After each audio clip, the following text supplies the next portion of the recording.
Hello everybody and welcome back to Reading with Grandma. Today we're going to join Donald Duck and his friends, his nephews Huey, Louie, and Dewey, and Daisy Duck, and some curious, mischievous chipmunks on a Disney adventure called Donald Duck Buys a House. Donald Duck Buys a House. It was a beautiful summer day. Donald was driving in the country. He passed by an empty old house. All of a sudden, Donald stopped. A sign was nailed to the fence. Did it say for sale? Yes, it did. It says for sale. Call owner 555-2673. Donald backed up the car and got out. He peered in the window. The house was very old, and it needed a lot of work. But Donald just could see it now. He was lying in a hammock. Daisy was bringing lemonade. The boys were playing in the yard. What a life it would be. In a flash, Donald was back in his car, heading for town. Donald told Huey, Dewey, and Louie all about the house, and then he called the owner. Before he knew it, he had bought the house. "Well, boys, soon we'll spend our holidays there," Donald said. "May we go and see the house now, Uncle Donald?" said the boys. "No," Donald said. "First I have to fix it up. Nobody has lived there in a long time." But Donald was wrong. Somebody was living there. 2 chipmunks, Chip and Dale, had made a nest in the room downstairs. The chipmunks were gathering food for the winter. They had put nuts in an old tree. Now they were busy bringing the nuts into the house. The next day, Donald got ready to work on his new house. He loaded up his car and off he drove. When Donald got to the house, Chip and Dale were running out of a window. Donald did not see the chipmunks, and they did not see him. Donald lugged his ladder and paint into the front hall. He opened up his paint can.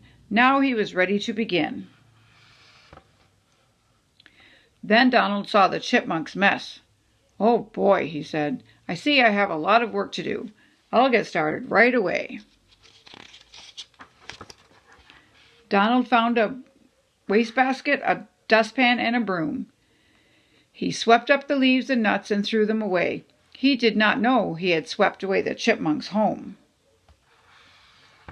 Donald cleared away the cobwebs. Finally, he was ready to paint. He painted all of the windows. When he was done, Donald went to bed. My, was he tired. Soon after, Chip and Dale come home. "Where did our nest go?" cried Chip.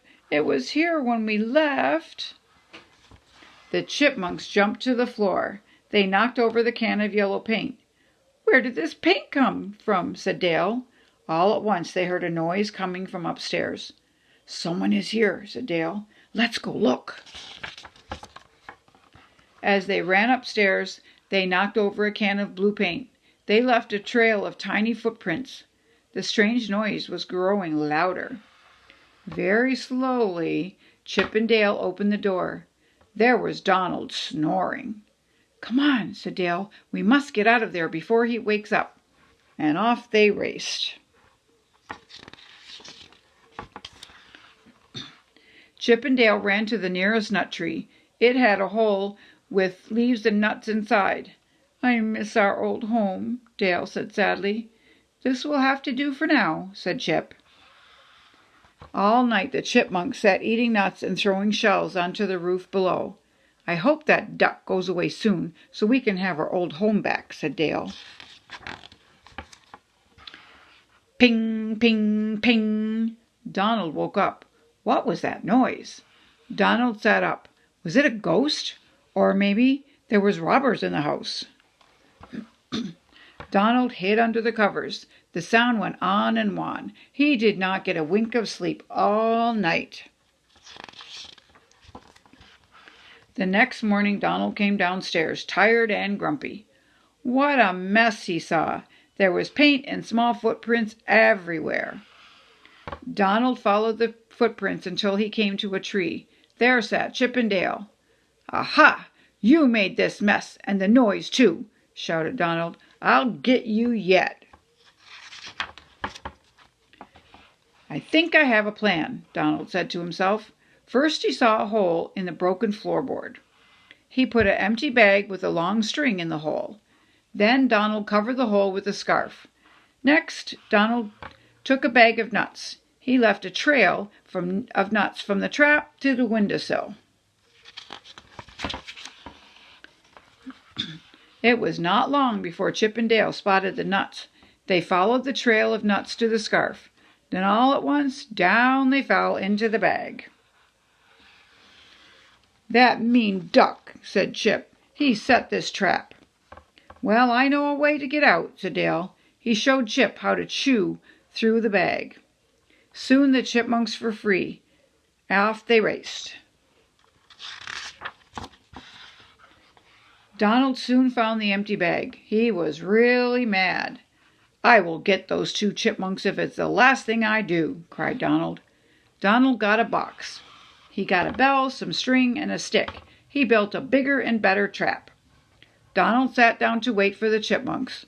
But Donald was very tired. Soon he fell fast asleep. A little while later, the chipmunks spotted the nuts in the box. Under the box. "I bet it's a trap," said Dale. "If we are careful, we can get the nuts," said Chip. The chipmunks ran down the tree, but a porcupine came along just then. He scared Chip and Dale away. The porcupine saw the nuts, too. He grabbed for them. The stick fell over, and down came the box. Ring, ring, went the bell. "Well," said Dale, "it really was a trap."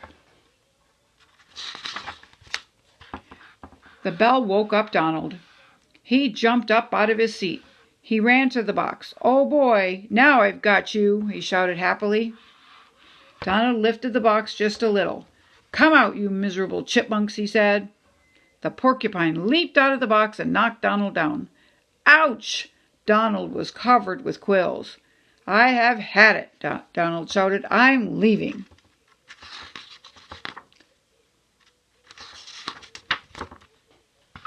Soon Donald was packed and ready to go. Just then a car drove up. Out stepped Daisy and Huey and Dewey and Louie. They were carrying sleeping bags and lots of food. "Donald, where are you going?" said Daisy. "We've come to visit." "You can stay, but I'm leaving," said Donald. He pointed to the tree. "Those chipmunks have been living at the house. They make a terrible mess, and they keep me up all night." "Look, the chipmunks were here before you," Daisy said to Donald. "This was their home. You chased them out. Why don't you build them another home instead?"